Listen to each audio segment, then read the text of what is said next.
অনুষ্ঠানে গান বাজনার ব্যবহারের বিরোধিতা করেছিলাম।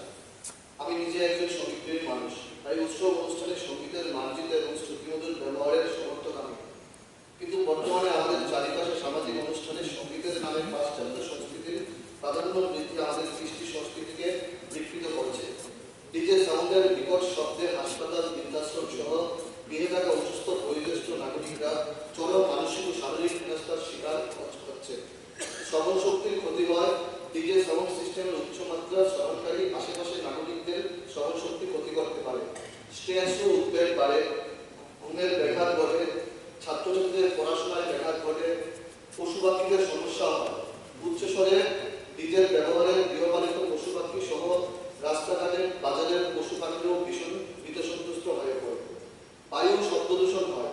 চরম পর্যায়ে শব্দ দূষণের পাশাপাশি ডিজে সাউন্ড সিস্টেম চলাচলে ব্যবহৃত জেনারেটরের কালো ধোঁয়া বায়ু দূষণ ঘটাচ্ছে।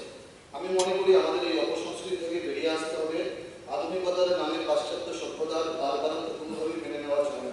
তাই আমি ডিজে সাউন্ডের অত্যাধিক ব্যবহারের উপর নিষেধাজ্ঞা অথবা বিধিনিষেধ জারি করার প্রস্তাব